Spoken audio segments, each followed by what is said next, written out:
Ano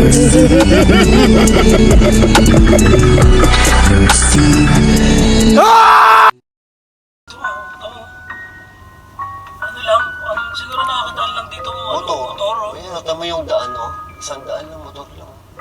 So medyo kakaiba pala tong content nitong si Boss Rino ngayon guys is ito nga pinapasok na po nila yung isang abandonadong mansion kung saan located po sa gitna ng bundok. So hindi nila in-expect na ganito yung dadaanan nila ngayon. So sinasabi nga nila na motor lang daw yung makakadaan dito kasi medyo masikip kasi yung mismong daanan papunta dun sa abandonadong mansion na kung saan located nga po sa gitna ng isang bundok. Ayan, oh, abandon. Uy, ano? May mga abandonadong bahay pa sa gilid pero tingin ko parang may nakatira dito. May sumigaw na bata. Ito na tayong mansion. Ito, benta mo ba over dito? Hindi po to. Uy, ang Yung mismong daanan guys is napakasukal. Kita naman natin na ang daming mga kakahuyan. Ayan. Halos wala tayong makitang concrete na daanan mismo. Para mga motor lang nakakakit dito. lang, motor lang yata to, boy. Grabe. Hindi tayo manghirap pumatras dito, pare. Yun yung creepy, sobro. Walang yamo yan. Oh my Ang God. klaseng ano to? Turn talaga. Ito, marorong turn tayo dito talaga. Parang wrong turn guys na movie. Dapat Ayan, yan yung mismong sinasabi kong abandonadong mansion. Nasa gitna talaga ng mismong kumbaga bundok guys. Ayan na. Ayun, may mga Kaya sanga-sanga pa ba yan? Kaya pa ba yan? Hala. Kaya pa. Kaya pa yan. Ay, naku po, gas-gas sa sasakyan ko. May mga sanga-sanga. Grabe, nakakatakot guys kapag maabutan ka talaga ng gabi dito kasi kita mo naman guys. Ayan, napaka-creepy mismo nung daanan. Lah, Kasya ba yan? may nakaharang pa na Lah, Hindi tayo kakasya dyan. ayun, may natumba na puno ata guys. May sanga papanta.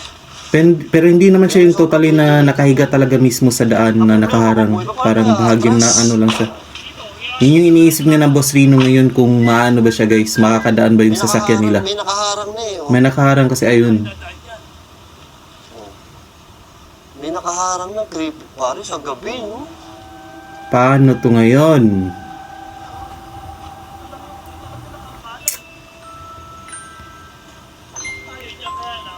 Baka magasgas yung salan.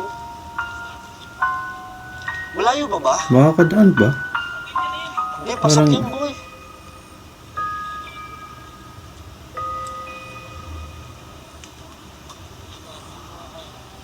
Abot ba to? Grabe. Sukatin natin. Toyota Rush ata to. Sakto. Parang makakapasok ata.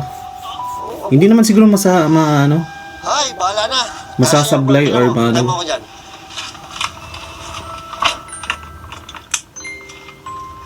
Ano ba tong mga pinapasok namin ni Boss Bino? Sobrang adventure nito. Alam mo si Boss Bino, Given yung lugar guys is creepy naman, kaso nga lang adventure type naman kumbaga. Kasi nga medyo yung dinadaanan nila, kumbaga pahirapan. Ayan, diba? Wala. Sakto Pasok, boy. pasok. Ay, kung ba naman yan, hindi ba, pag-body opera naman siguro tayo dyan. Doon sa makakapag-maneuver tayo. Pag bumabo tayo doon. Oo, sana makaabot tayo Ay, doon. kinakabahan ako. Sana wala pang nakaharang na puno. Actually, kinakabahan ako sa sasakyan ko hindi sa atin. Boy, wala na nadaan dito, tingnan nyo, Mansion. Ito na yung mansion, pare. Uy, dito na tayo, Yung boy. mansion. So ito na yung entrance ng mansion guys. Parang may pagka sila. Ayun Tinatawag nito yung pagka Baguio City na style. Siguro Luwakan or ano ba. Hindi natin alam. Grabe yung mansion. So yun, meron ng Aga pa lang, creepy na. May nakatira kaya dito. yun na yung mismong entrance guys. So ito yung top view ng mismong abandoned mansion na nasa gitna ng bundok. Pinapaliparan ni Boss Rino ng kanyang gamit yung kanyang drone guys. Ayan. nakasarado yung ano eh. Yung gate. Tinan nyo naman, bakit pala nakakatakot yung hagdanan. No? Para ng bahay ni Dracula, guys. Grabe. Bahay ni Dracula. Ito yung mansion. Laurel Mansion. Laurel Mansion. Ay. Okay. Kagi, ang creepy. Oh, sobrang creepy oh. Sobrang taas. Ang ganda ng paligid. Pero creepy dito, no? So kung dati pag nakatira ka dito, rest house mo to, nandun ka sa terrace. Tapos ano? Overview. Ito yung view mo. Overlooking view talaga. Yun nga lang, Sana kung makapasok tayo, kaya lang, hindi natin makapasok. napapalibutan nga ng mga Ganda puno, ng view guys. dito, sobrang ganda ng view dito. Tingnan nyo. Ayun, nasa taas tayo eh. Sobrang taas natin. Katakot na. Bakit kaya ito na-abandon? Takot dun siya. So yan, kukontrolling ko lang.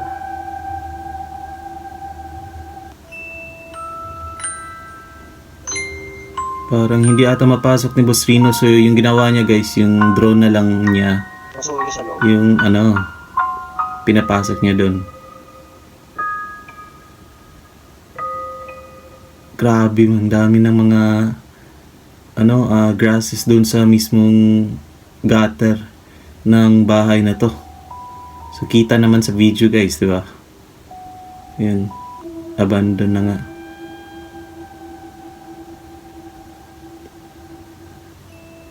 So ito yung kasalukuyang sitwasyon nitong Laurel Mansion na sinasabi ni Boss Rino.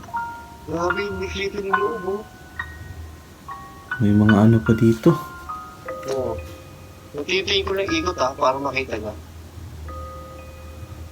Creepy. Oo, creepy yung loob. Di ba? Ano pa? Yung windows nyo, guys, pang talaga, kumbaga pang Kastila pa na time. Ay, lalabas siya, baka Or yung tinatawag natin na siguro ano, pag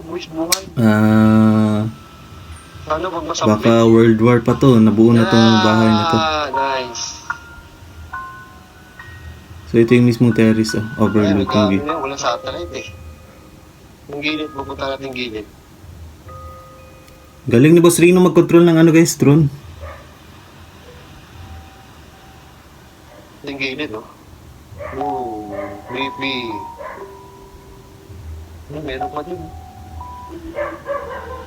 Wala bang dito? Kumbaga parang caretaker or Creepy na baba oh. nakatira na lang. Pero yun nga, nagtataka din kasi tayo kasi di mapasok ni Boss Rino talaga yung mismong yung mismong mansion. Kasi may nakaharang, alam yun man, yung nakapadlock yung gate kumbaga. Pero ganda ng video. So drone na lang yung pinapasok niya, guys. Pasensya na, medyo malikot yung ko. Wala na akong control masyado eh. Ganda ng view. Ganda ng view dito, di ba?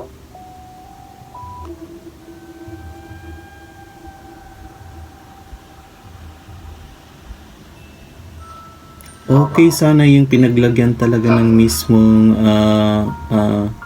bahay na to, guys, or mansion na to. Kaya nga lang, hindi ko alam kung bakit naging abandonado to, guys.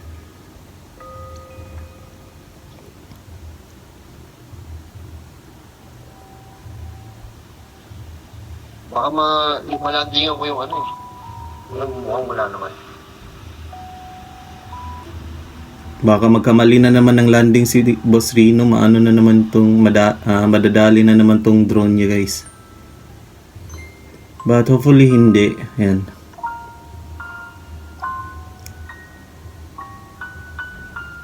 Diba? Sobrang creepy. Yung paligid. Grabe. Baka sasagid dun sa kisame. Huwag naman.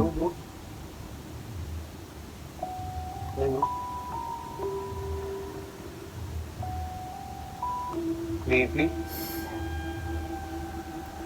Mga pinto. Luma-luma na yung mga yun. Kala ko may dumaan, hindi pala. Parang may gumalaw kasi doon na area. Meron pang tapos pa rin doon. Tapos pa pala. Tapos pa.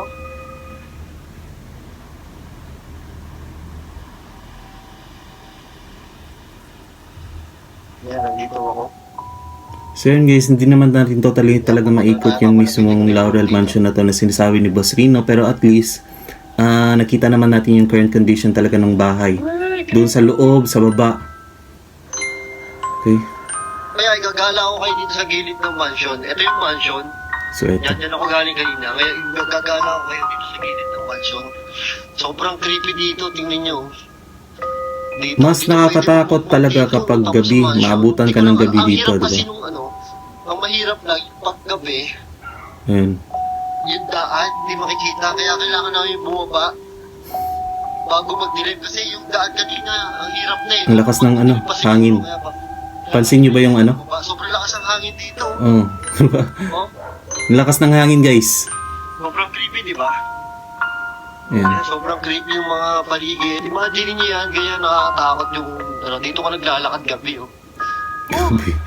Buti na lang, successful yung aming, buti na lang, successful yung aming vlog at narating namin dito. Actually, hindi namin alam kung makakapunta kami dito. Kasi nga, nakita niyo naman yung daan, di ba, puro sarado na.